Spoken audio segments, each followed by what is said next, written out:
पिछले एपिसोड में जावा यांग के लोग टियानन पर अटैक करने के लिए जाने लगे थे, इसीलिए यूहा और वांग भी उनका सामना करने के लिए रेडी हो गए होते हैं। इसके बाद अगले सीन में हम देखता है कि जावा यांग के बहुत सारे लोग टियानन पर अटैक करने के लिए जाने लगते हैं, क्योंकि जावा यांग ने अनाउंस किया था कि जो कोई भी टियानन को कैद कर लेगा वो उसे बहुत बड़ा इनाम देगा। लेकिन तभी हम देखता है कि वांग और यूहा जावा यांग के लोगों को मारने लगते हैं और यूहा कहता है कि अगर तुम टियानन को पकड़ना चाहते हो तो फिर इसके लिए तुम्हें सबसे पहले मुझसे होकर गुजरना पड़ेगा। फिर हम देखता है कि वो अपने पावर का भी यूज करने लगता है और इस तरह से वो जावा यांग के लोगों को बहुत ही आसानी से मारने लगा था।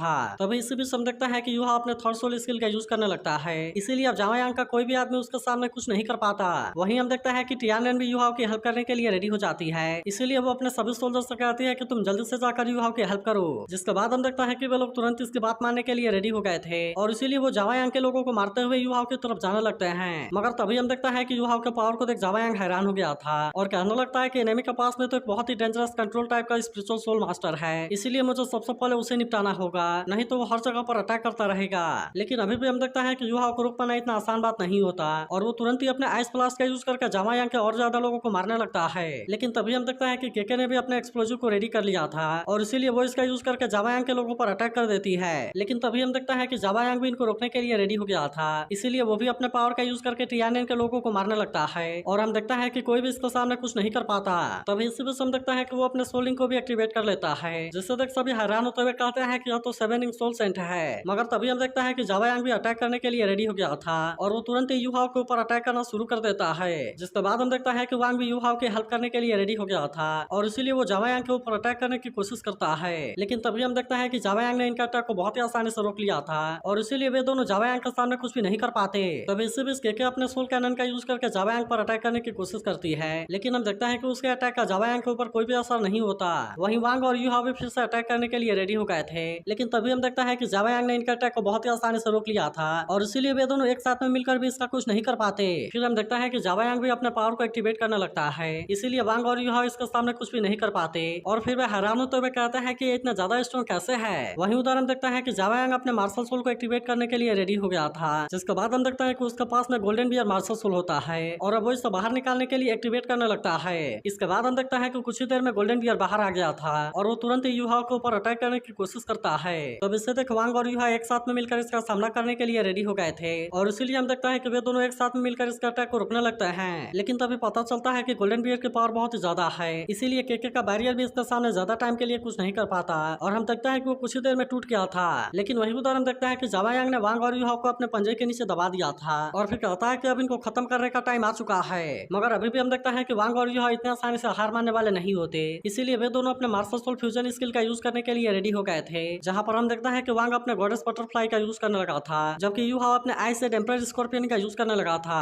अब इस तरह से हम देखता है कि वो दोनों अपने पावर को एक साथ में कंबाइन करने लगते हैं, इसीलिए जावा यांग का गोल्डन बियर भी इसका पावर के सामने कुछ नहीं कर पाता और हम देखता है कि वे दोनों अब जावा यांग के ऊपर भारी पड़ने लगे थे। लेकिन अभी भी हम देखता है कि जावा यांग इतना आसानी से हार मानने के लिए रेडी नहीं होता, इसीलिए वो फिर से अपने पावर का यूज करके इनका सामना करने के लिए रेडी हो जाता है और कहने लगता है कि तुम अपने मार्शल सोल फ्यूजन स्किल का भी यूज करके मेरे सामने कुछ नहीं कर पाओगे। फिर हम देखता है कि वो अपने पावर को एक्टिवेट करने लगता है और इस तरह से वो अपने 6th soul skill terror dark gold fix का यूज करके अटैक करने के लिए रेडी हो गया था। लेकिन अभी भी हम देखता है कि वांग और यूहा इसका सामना करने के लिए रेडी हो गए थे और वांग केवल अपने एक ही फिंगर का यूज करके इसके अटैक को रोक लेता है। तब इससे देख यूहा कहता है कि यह फिंगर तो वांग के light even breaking soul skill के साथ में बहुत ही अच्छे से इंटीग्रेट होती है, इसीलिए हम देखता है कि जावा यांग अब इनके सामने कमजोर पड़ने लगा था। जिसके बाद यूहा कहता है कि अब तो मेरा पावर के सामने कुछ भी नहीं कर पाओगे और हम देखता है कि वो लाइट अल्टीमेट आइस फ्लेम का यूज करके अटैक कर देते हैं। लेकिन अब इस पावर को रोकने के लिए जावा यांग इसके सामने कुछ भी नहीं कर पाता और हम देखता है कि वो इनके सामने कमजोर पड़ने लगा था। जिसके बाद वांग और यूहा फिर से अपना और ज्यादा पावर का यूज करने लगते हैं, इसीलिए जावा यांग इस पावर से बचने के लिए कुछ भी नहीं कर पाता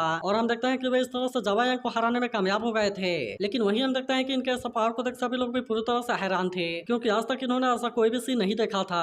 वहीं हम देखते हैं कि टियानन भी पूरी तरह से हैरान होती है और कहती है कि मैं इस सीन को अपने पूरे लाइफ में कभी भी नहीं भूल पाऊंगी। लेकिन तभी हम देखता है कि टियानन को सपोर्ट करने के लिए यहाँ पर और भी आर्मी आ गई थी, इसीलिए वो अपने इमोशन को कंट्रोल कर लेती है और फिर अपने सोल्जर से जावा यांग के सोल्जर पर अटैक करने के लिए कहती है। तब इसके बारे में सुनकर वे भी इसके लिए पूरी तरह से रेडी हो गए थे और फिर हम देखते हैं कि वो तुरंत इन पर अटैक करने के लिए जाने लगते हैं। जिसके बाद हम देखते हैं कि जावा यांग के सोल्जर अब इनके सामने कुछ भी नहीं कर पाते और इसीलिए वो तुरंत ही अपनी जान बचाने के लिए वहां से भागने लगते हैं। मगर तभी हम देखते हैं कि सामने से और भी सोल्जर ने आकर इनको घेर लिया था, इसीलिए इनके सामने अब कोई भी रास्ता नहीं बचता और इसीलिए वे इनके सामने सरेंडर करने के लिए रेडी हो जाते हैं। जिसके बाद हम देखते हैं कि टियानन काफी खुश हो गई थी, क्योंकि आखिरकार वो अपने एनिमी को हराने में कामयाब हो गई है। वहीं उधर हम देखता है कि यूहा और वांग भी काफी खुश होते हैं, क्योंकि अब इनका मार्शल सोल फ्यूजन स्किल की पावर काफी बढ़ गई है। तभी हम देखते हैं कि टियान यू हाउ से बात करने के लिए उसके पास में आती है, जहाँ पर वो कहने लगते हैं कि तुमने फिर से मेरी जान बचाई, इसीलिए मुझे समझ में नहीं आता कि मैं इसे तुम्हें रिपे कैसे करूंगी। लेकिन इस पर यू हाउ कहता है कि तुम्हें इसके बारे में चिंता करने की जरूरत नहीं है, क्योंकि हम तो अपने केवल जर्नी के लिए यहाँ से गुजर रहे थे। जिसके बाद टियान कहती है कि मैं अब यहाँ से बाकी बचे हुए रेबेलियन को निकालने के लिए जा रही हूँ, और फिर हम देखते हैं कि वो यहाँ से जाने के लिए रेडी हो गए थे। जिसके बाद हम देखते हैं कि वांग और यूहा भी यहाँ से जाने के लिए रेडी हो गए थे। लेकिन तभी हम देखते हैं कि टियान यूहा से कुछ कहना चाहती थी, मगर अभी भी हम देखते हैं कि उसे अपनी बात बोलने की हिम्मत नहीं होती। इसीलिए केके उसे सपोर्ट करते हुए कहते हैं कि तुम्हें जो बोलना है उसे जल्दी से बोल दो। लेकिन इसके बाद भी तेंग्रीन केवल इतना कहती है कि तुम अपना ख्याल रखना। जिसके बाद हम देखते हैं कि यूहा और वांग यहाँ पर और ज्यादा देरी नहीं करते और वे तुरंत यहाँ से अपने जर्नी की तरफ जाना लगते हैं। लेकिन वहीं उधर हम देखता है कि तेंग्रीन काफी उदास हो गई थी, क्योंकि वो अभी भी अपने दिल की बात यूहा को नहीं बता पाई थी। इसके बाद अगले सीन में हम देखता है कि वांग यूहा को अपने साथ लेकर एक जगह पर आ गया था, जहाँ पर हम देखता है कि चारों तरफ केवल आइस ही आइस होती है, और वांग यूहा से कहता है कि यही मेरा घर है। तभी यूहा को पता चलता है कि यह तो असल में हॉटियन सेक्टर है, इसीलिए इसके बारे में जानकर यूहा को थोड़ी सी हैरानी होती है, और फिर वो वांग से कहता है कि क्या तुम सच में हॉटियन सेक्टर के डिसाइपल हो। तब इस पर वांग इसे हाँ में जवाब देता है, और फिर हम देखता है कि वे यहाँ से आगे जाने लगे थे। लेकिन वहीं हम देखता है कि यूहा यहाँ के नजारे को देख पूरी तरह से हैरान था, और फिर कहता है कि यह सेक्टर पूरी दुनिया में सबसे बेस्ट माना जाता है। तभी इसी बीच हम देखता है कि वो यहाँ पर लिखे हुए लाइन को भी देखने लगता है, और कहता है कि इसे जरूर ग्रेट फोर्स के साथ में लिखा गया होगा।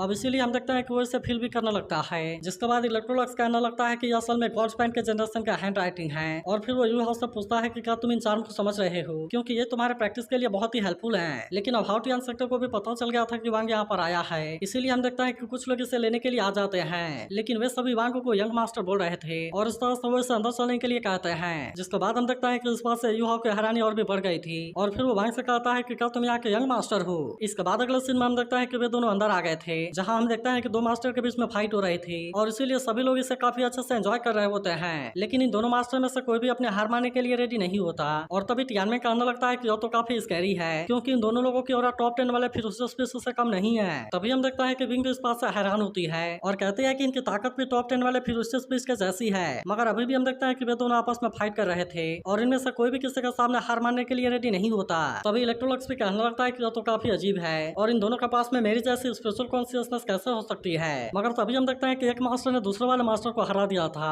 इसीलिए वो कहने लगता है कि अब और ज्यादा नहीं होगा, और मैं मानता हूँ कि तुम बहुत ही औसम हो। तब इस पर दूसरा मास्टर कहता है कि तुम्हारी ताकत पहले से बढ़ गई है, लेकिन फिर भी तुम्हें इसके ऊपर ध्यान देने की जरूरत है, और मैं चाहता हूँ कि तुम इसके लिए और ज्यादा प्रैक्टिस करो। तभी वांग कहता है कि सेकंड डर क्या फिर से आप कोई परेशानी खड़ा करना चाहते हैं। जिसके बाद हम देखते हैं कि वो मास्टर भी वांग को देख काफी खुश हो गया था, और कहता है कि तुम तो वापस आ गए। जिसके बाद हम देखते हैं कि वांग भी तुरंत जाकर इनके गले से मिलता है। फिर वे वांग से कहते हैं कि तुम तो अब काफी बड़े हो गए हो। इसके बाद हम देखता है कि वांग इनको यूहा के बारे में बताता है, और कहता है कि ये मेरा फ्रेंड है। इसके अलावा हम देखता है कि वांग इनके बारे में भी यूहा को बताता है, और कहता है कि ये सभी कंपटीशन असल में इनकी डेली प्रैक्टिस है। जिसके बाद हम देखता है कि यूहा भी इनको ग्रीट करता है, लेकिन तभी इनमें से एक मास्टर यूहा को अजीब तरीके से देखने लगा था, इसीलिए वांग को इस बात पर हंसी आती है। तभी वो मास्टर कहता है कि मेरा सरनेम ताई है, और इसीलिए तुम मुझे ताई टियान बोल सकते हो। जिसके बाद दूसरा मास्टर कहता है कि मेरा नाम न्यू टियान है। लेकिन तभी हम देखता है कि ताई टियान के मन में कोई सवाल चल रहा था, इसीलिए वो यूहा से कहता है कि आज पहली बार वांग किसी को यहाँ पर लेकर आया है, इसलिए हमारा सेक्ट इसमें कभी भी लापरवाही नहीं करेगा। तभी इसी बीच हम देखता है कि यहाँ पर एक लड़का आता है, और कहता है कि हमने रूम को तैयार कर दिया है। जिसके बाद न्यू टियान वांग से कहता है कि तुम यूहा को अपने साथ लेकर जाओ। तब इसके बारे में सुनकर वांग तुरंत यूहा को यहाँ से लेकर चला जाता है। लेकिन तभी हम देखते हैं कि ताई टियान को इसके बारे में काफी चिंता होती है, इसीलिए वो न्यू टियान से पूछता है कि आप इस लड़के के बारे में क्या सोचते हैं। तब इस पर न्यू टियान कहता है कि उसके कल्टीवेशन अभी भले ही लेवल 40 में है, लेकिन इसके बाद भी इसके पास में 1 लाख वाली सोल्डिंग है। जिसके बारे में सुनकर ताई टियान भी इस बात से हैरान हो गया था।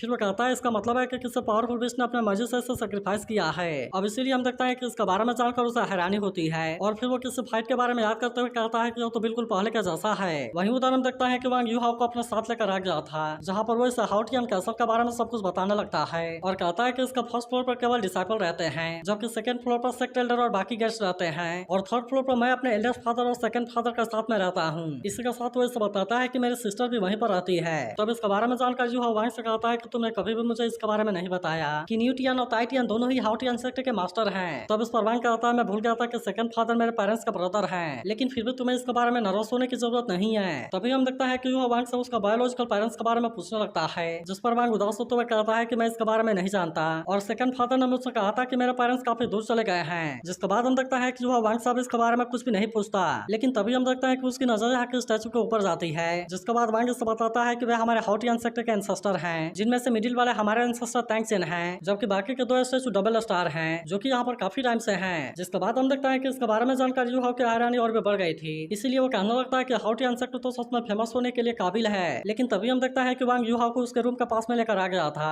इसीलिए वो यू हाउ से कहता है कि यही तुम्हारा रूम है और मैं यहाँ पर किसी को साफ सफाई करने के लिए भेज दूंगा। लेकिन तभी हम देखते हैं कि वांग को काफी थकान हो गई थी। इसीलिए वो यू हाउ से कहता है कि मैं अभी कुछ टाइम के लिए आराम करने के लिए जा रहा हूँ और इसीलिए मैं चाहता हूँ कि तुम भी जल्दी से आराम कर लेना, क्योंकि मैं तुम्हें डिनर के लिए बुलाने के लिए आऊंगा। अब इतनी बात कहने के बाद हम देखते हैं कि वांग यहाँ से चला जाता है, जबकि वहीं यू हाउ अपने रूम के अंदर आ गया था। लेकिन तभी वो देखता है कि उसके बेड वाले जगह पर तो कोई बहुत बड़ी आइस है और इसीलिए इसे देख उसे कुछ भी समझ में नहीं आता। फिर हम देखते हैं कि वो इसे टच करने की भी कोशिश करता है और कहता है कि ये बेड इतनी ठंडी क्यों है। तब इस पर टियानमेन कहता है कि तो 10,000 साल वाले आइस का कैल्सीडोनी है। लेकिन हम देखता है कि यू हाउ को इसके बारे में कुछ भी पता नहीं होता, इसीलिए वो पूछता है कि यह क्या है। जिसके बाद टियानमेन इसे बताता है कि यह हेवन और अर्थ का ट्रेजर है, जिससे कि जरूर ही वांग ने इसे तुम्हारे लिए अरेंज किया होगा। फिर वो कहने लगता है तुम्हें पता होना चाहिए कि मेरे ब्रदर ने आइस कैल्सीडोनी फेयर नॉर्थ में खोजा था ताकि वो कल्टीवेशन लेवल को अचीव कर सके। वहीं बिंग कहने लगते हैं कि आइस कैल्सीडोनी अल्टीमेट आइस को कल्टीवेट करने के लिए बहुत ही बेनिफिशियल है। इसीलिए मैं चाहती हूँ कि तुम जल्दी से मेरी बात मानकर अपने सोल पावर को एक्टिवेट कर लो, क्योंकि मैं तुम्हारे कल्टीवेशन को ब्रेक थ्रू करने में हेल्प करूंगी।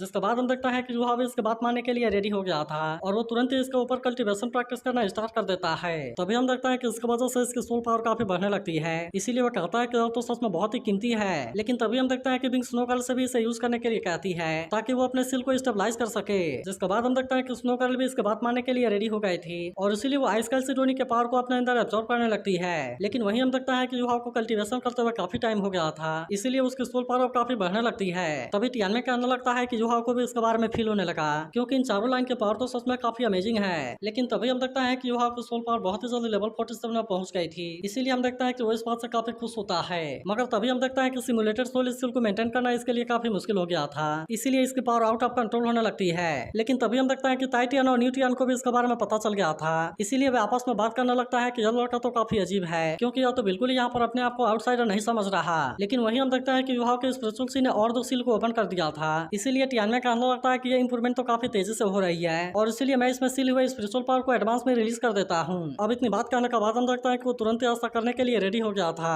वहीं हम देखते हैं कि स्नो गर्ल भी काफी टाइम से यहाँ का पावर को एब्जॉर्ब कर रही होती है, जिसका वजह से हम देखते हैं कि उसकी ओरिजिनल पावर एक्टिवेट होने लगती है और इसीलिए इस बात से वो काफी परेशान हो जाती है। लेकिन अब हम देखते हैं कि वो इसे ज्यादा टाइम के लिए कंट्रोल नहीं कर पाती और इसीलिए उसकी आइस पावर चारों तरफ फैलने लगती है। तभी हम देखते हैं कि यू हाउ इस बात से परेशान हो गया था और कहने लगता है कि ये क्या हुआ। जिसके बाद हम देखते हैं कि इलेक्ट्रोलक्स भी यहाँ पर आ गया था और कहता है कि क्या मेरी सोल लूज हो गई और कहता है कि क्या मेरी सील कमजोर हो गई। लेकिन तभी हम देखते हैं कि यहाँ से बहुत सारी पावर बाहर निकलने लगी थी, इसीलिए इसके बारे में जानकर यू हाउ इस बात से परेशान हो गया था। वहीं उधर टाइटियन और न्यूटियन भी इसके बारे में जानकर हैरान हो गए थे और टाइटियन न्यूटियन से कहता है कि आखिरकार इस सोल विश के साथ में हो क्या रहा है। जिसके बाद न्यूटियन कहता है कि सेक्रीफाइस सेल्फ डिस्ट्रक्शन नहीं है, इसीलिए मुझे लगता है कि केवल 1 लाख साल वाले सोल विश के पास में ऐसी पावर हो सकती है। जिसके बाद टाइटियन कहने लगता है कि हमें सभी स्टूडेंट को वहाँ से निकालना होगा, नहीं तो वे सभी भी इसके साथ में मारे जाएंगे। अब इसीलिए हम देखते हैं कि वे वहाँ पर जाने के लिए रेडी हो गए थे। तो क्या आपको लगता है कि यू हाउ अपने पावर को कंट्रोल कर पाएगा? इसके बारे में कमेंट करके जरूर बताना और अगर आप इसके अगले एपिसोड के लिए भी एक्साइटेड हो तो इस वीडियो को लाइक और इस पर एक कमेंट जरूर कर देना।